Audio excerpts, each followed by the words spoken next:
پوری کائنات میں ایک احساس دلایا جا رہا ہے کہ حسین کی آمد ہے، جنت سج رہی ہے، حوریں سنور رہی ہیں، دوزخ کو بجھا دیا گیا ہے، فرشتوں سے حکم ہے کہ اپنے کام چھوڑو۔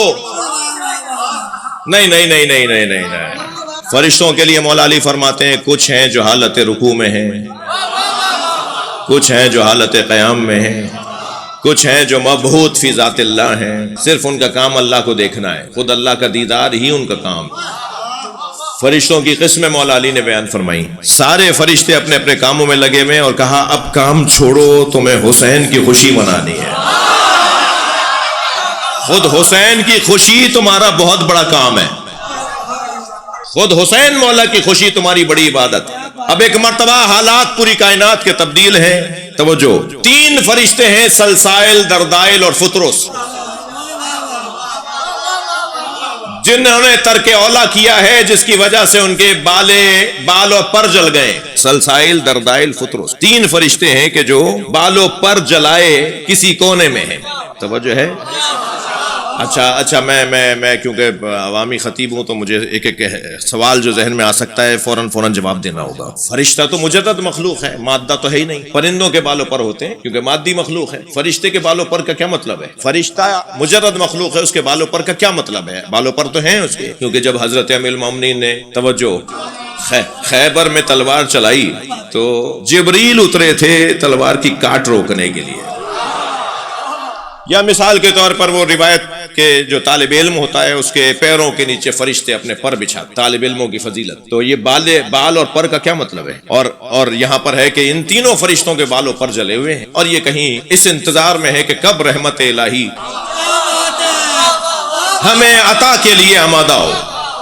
جب انہوں نے دیکھا کہ ماحول ہی بدلا ہوا ہے، جنت چمک رہی ہے، حوریں سج رہی ہیں، دوزخ کو بجھا دیا گیا ہے، یہ پوری دنیا کے اندر عالم انوار کا دروازے جنت کے سجائے جا رہے ہیں، تو پھر اس کا مطلب یہ ہے کہ آج ہمارا بھی کوئی بھلا ہو جائے گا۔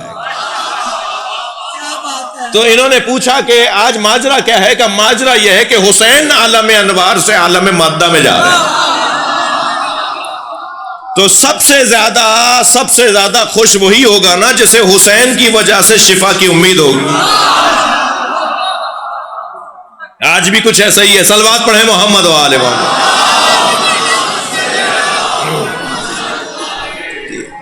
اچھا میں ایک جملہ کہہ رہا تھا کہ ان کے تو مادی تو ہے ہی نہیں، کہ بالوں پر کا کیا مطلب ہے؟ علامہ مجلسی نے لکھا ہے کہ بال علم اور پر عمل، ان کا بال علم جل چکا تھا اور پر عمل جل چکا تھا، یعنی علم مزید نہیں بڑھے گا، عمل اور کچھ نہیں کر سکتے، عمل روک دیا جائے ان کا۔ آپ آج کی زبان میں کہتے ہیں کہ ڈیوٹی سے روک دیا جائے، انہیں گھر بٹھا دیا جائے، یہ کوئی عبادت نہیں کریں گے، کوئی کام نہیں کریں گے۔ بال علم اور پر عمل ان کا جل گیا تھا۔ اب یہ تینوں ہیں کہ جو اس انتظار میں تھے کہ کب اللہ کا کرم، کب اللہ کا رحم ہم پر ہو۔ تو جب انہوں نے یہ منظر دیکھا تو اچانک کیا دیکھا کہ فرشتے سب اپنا کام چھوڑ کے زمین کی طرف جا رہے ہیں، اور ان گنت فرشتے ہیں جو جبریل کی سرداری میں جبریل علیہ السلام کی سرداری میں زمین کی طرف جا رہے ہیں۔ تو فرشتوں کے غول در غول، جوق در جوق، فوج در فوج فرشتوں کو جاتے ہوئے دیکھا، تو دیکھا کہ جبریل کی سالاری میں جو دستہ جا رہا ہے، تو انہوں نے آواز لگا کے کہا جبریل کہاں کا ارادہ ہے؟ کہا ہم زمین پہ نبی کو مبارکباد دینے جا رہے ہیں، ہم جا کر حسین کا دیدار کرنا چاہتے ہیں کہ حسین وہاں جا کر کیسے ہیں، زمین پر آ کر عالم مادہ میں آ کے حسین کیسے ہیں۔ ہم وہاں والے حسین کو تو جانتے ہیں اور وہاں والے حسین کو دیکھنا چاہتے ہیں۔ اللہ کا حکم یہ ہے کہ جاؤ حسین کی مبارکباد دینے کے لیے زمین پر جاؤ۔ تو کہا ہمیں بھی لے چلو، ہم تو اڑ نہیں سکتے، چل نہیں سکتے، کچھ کر ہی نہیں سکتے، بال علم جل گیا، پر عمل جل گیا۔ تو فرشتوں نے سہارا دیا، توجہ، فرشتوں نے سہارا دیا۔ اب فرشتے جب اترے ہیں نا نبی کے گھر میں، تو سرکار نے جوتیاں اتاری۔ تو کسی نے پوچھا کہ یا رسول اللہ آپ نے جوتیاں اتار دی؟ فرمایا اتنے فرشتے ہیں کہ میرے پیروں کے نیچے ان کے پر آ رہے ہیں۔ سبحان اللہ، میرے حسین کا دیدار کرنے آئے ہیں، مجھے مبارکباد دینے آئے ہیں، تھک تو نہیں رہے؟ ان کے ساتھ یہ دردائل، سلسائل اور فطرس تینوں فرشتے بھی آئے ہوئے ہیں۔ اب ذرا جملہ سنیں، آ کر جیسے ہی لائن لگی ہے مبارکباد دینے والوں کی، اب تصور کیجئے نا، تو جیسے ہی یہ 3 فرشتے نبی کی خدمت میں پہنچے تو کہا یا رسول اللہ آپ کو مبارک ہو، آپ کو اللہ نے حسین دے دیا۔ تو نبی کا جو کرم جوش میں تھا، فرمایا تمہارا یہ کیا حال ہے؟ کہا جی ہمارا بال علم اور پر عمل جل گیا. یہ تعبیر علامہ مجلسی کی ہے، ہمارا بال و پر جلا ہوا ہے. تو نبی نے فرمایا جاؤ میرے حسین کے جھولے سے مس ہو جاؤ. بھائی سبحان اللہ، جتنے بھی مریض مجلس میں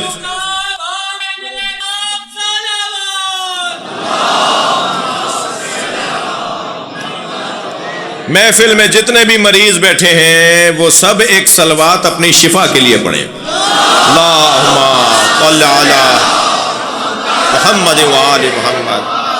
فرمایا جاؤ میرے حسین کے جھولے سے مس ہو جاؤ. اب میں کیونکہ بہرحال عرفہ کی میں نے زیارت کی ہے، اللہ کے ولیوں کو میں نے دیکھا ہے جن کے ہاں سے کرامتیں بھی ہوتی دیکھی ہیں، تو ان لوگوں سے جب میں اس طرح کے روایات تو میں ان سے جا کے پوچھتا ہوں کہ حضور مجھے سمجھائیے یہ کیا بات ہے. پہلی بات تو یہ کہ نبی خوش ہے نا، حسین کے نانا ہے نا، خود دے دیں بالوں پر.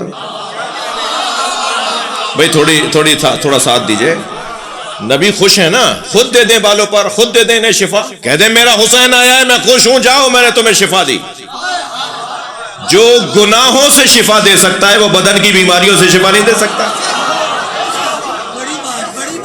جو روح کو شفا دے سکتا ہے، میں حلق سے اتارنے کی بات کر رہا ہوں، یہ جملہ حلق سے اتارنے کا کہہ رہا ہوں، جو روح کو شفا دے سکتا ہے، یہ تو مانتی ہے ساری امت کہ نبی طبیب نفس ہے. جو روح کو غذا دے سکتا ہے وہ بدن کو غذا نہیں دے سکتا. بتائیے زیادہ مشکل کون سا کام ہے؟ روح کو غذا دینا اور شفا دینا زیادہ مشکل کام ہے. جو روح کو غذا اور شفا دے سکتا ہے وہ بدنوں کو نہیں دے سکتا. طبیب انفس ہے نا، مولا علی فرماتے طبیب دوار بطب. میرا نبی وہ طبیب تھا، میرا نبی وہ طبیب تھا جو اوزار طبابت کو لے کے مریضوں کو ڈھونڈتا تھا. یہ مطب میں نہیں بیٹھتا تھا کہ مریض آئے تو علاج کروں، مریضوں کو ڈھونڈنے نکلتے تھے نبی، جا کر گھر پہ جا کے علاج کرتے تھے.